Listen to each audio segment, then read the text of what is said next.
Hello students. आज हम लोग एक नई प्रॉब्लम कर रहे हैं इलेक्ट्रिकल सर्किट की, जिसका नाम है problems of unbalanced wheat stone.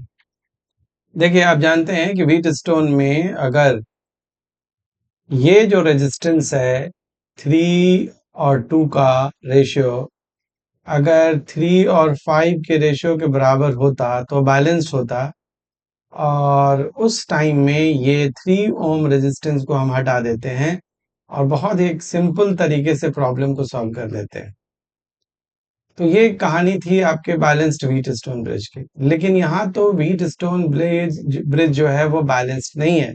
आप देख सकते हैं कि 3 और 2 का रेशियो वो इक्वल नहीं है किसके, 3 और 5 के। तो इसका मतलब ये है कि ये व्हीट स्टोन बैलेंस नहीं है, और आपको देन इक्विवेलेंट रेजिस्टेंस निकालना है बिटवीन ए एंड बी। तो उसके लिए एक आप रूल फॉलो करेंगे जो क्विकली आपकी प्रॉब्लम को सॉल्व कर देगा। उसका नाम है स्टार डेल्टा थ्योरम। यहाँ पर आप देख रहे हैं कि एक डेल्टा बन रहा है। अब इस डेल्टा को हमें सॉल्व करना है। इस डेल्टा को कैसे सॉल्व करना है इसको हम लोग देखते हैं। यहाँ पर हम लोग क्या करते हैं कि एक बीच में सेंटर में एक पॉइंट लेते हैं और इसके को हर कॉर्नर से ज्वाइन कर देते हैं। देखिए यार, कॉर्नर से ज्वाइन कर दिया हमने, और इस कॉर्नर से ज्वाइन करने के बाद इसमें एक अननोन रेजिस्टेंस डाल देते हैं। मान लो कि ये x है, ये y है और ये z है। अब हम लोग x को कैसे सॉल्व करते हैं? x जो है आपका इन 2 आर्म से बना है, 3 से और इस 3 से। तो x को हम लोग क्या करते हैं कि इन दोनों आर्म्स के रेजिस्टेंस से मल्टीप्लाई करते हैं।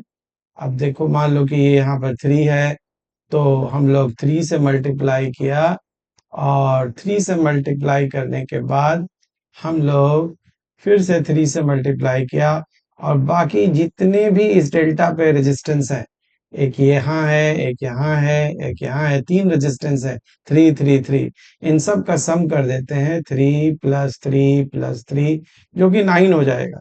तो हम लोग ये देखते हैं कि 1 ओम आ गया। अब हम लोग क्या करते हैं कि x की जगह हम लोग यहाँ पर लिख देते हैं 1 ओम। सिमिलरली अगर y को सॉल्व करना है तो भी वही रूल अपनाएंगे। y देखो, y किस आर्म से बना है? इस आर्म से और इस आर्म से बना है।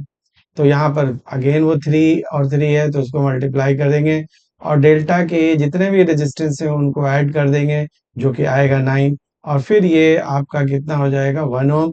तो y के जगह भी हम लोग क्या लिख देंगे? 1 ओम लिख देंगे। सिमिलरली z जो सॉल्व करते हैं वो उसी तरह से सॉल्व करते हैं कि जो z है वो हमारा इस आर्म और इस आर्म से बना है।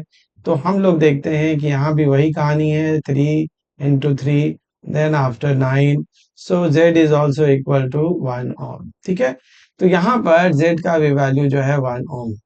जब ये आ जाए तो आपको क्या करना है कि इन सारे जो रेजिस्टेंस डेल्टा पे है उसको डिलीट मार देना है। ये आपको एक डिलीट मार देना है, और फिर आपको एक नए डायग्राम के साथ इसको सॉल्व करना है। तो हमारा जो नेक्स्ट जो सर्किट होगा वो आपको कुछ इस तरह से दिखाई देगा। यहाँ पे क्या रहेगा? y जो कि 1 ओम है। यहाँ पे क्या रहेगा? x जो कि आपका 1 ओम है। और यहाँ पे आपका क्या रहेगा? z जो भी आपका 1 ओम है। बाकी ये जो इधर का रेजिस्टेंस है और इधर की जो रेजिस्टेंस है वो वही रहेगी, और इस तरह से ये कहानी पूरी हो जाएगी आपकी। आपने देखा, यहाँ पे फिर से मैं दिखा देता हूँ। यहाँ पर आपका जो डेल्टा के ऊपर 3 3 3 है वो कैंसिल हो गया है, और जो स्टार बन रहा है, आप देखिए ये स्टार बन रहा है, इसलिए इसका नाम डेल्टा स्टार थ्योरम है। ये स्टार बन रहा है इस स्टार के, और बाकी ये तो वहीं रहेगा जहां पर था, इसको हमने नहीं डिस्टर्ब किया है। तो ये 2 ओम और 5 ओम है, तो यहाँ पर हम लोग क्या लिख देते हैं? 2 ओम, और ये क्या हो गया? 5 ओम। ये आपका बी आ गया, और ये आपका ए आ गया। अब ये बहुत ही सिंपल प्रॉब्लम हो गया। आप देख सकते हैं 1 और 2 सीरीज में है, 1 एंड 5 सीरीज में है, और बाकी पैरेलल में है। तो आपका जो रेजिस्टेंस हो जाएगा वो कितना हो जाएगा? 1/R is equal to series में 1/3, और ये 1/6। इसको अगर आप सॉल्व करेंगे तो आपके पास जो रेजिस्टेंस आएगा वो देख सकते हैं 1/R will be equal to how much, ये आपका 6 ओम हो गया और 6 ओम होने के बाद ये 2 और ये 1 हो गया। तो जो R की जो वैल्यू है वो आपके पास कितनी आ जाएगी? R की जो वैल्यू है वो आपके पास 2 ओम आ जाएगा। तो आप देख सकते हैं कि जब आप A और यहाँ पर आपका Y जो था वो कितना था 1 ओम था और इस पूरे को आपने सॉल्व करके कितना लिखा है 2 ओम लिखा है।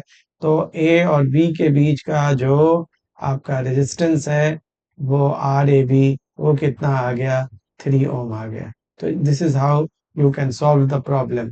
सो इस तरह से हम लोगों ने इस प्रॉब्लम को सॉल्व कर लिया और इसका टोटल आंसर हम लोगों ने 3 ओम लगाया। इसी तरह के और सर्किट प्रॉब्लम्स मैं आपको अगली बार लेके आऊँगा। तब तक हमारे चैनल को सब्सक्राइब कर दीजिए और लाइक कर दीजिए। कांसेप्ट मंत्रा फिजिक्स क्लासेस में आपको हमेशा इस तरह के छोटे-छोटे क्विक प्रॉब्लम्स मिलेंगे जो आपके नीट और जेईई मेंस में बहुत काम के हैं। Thank you.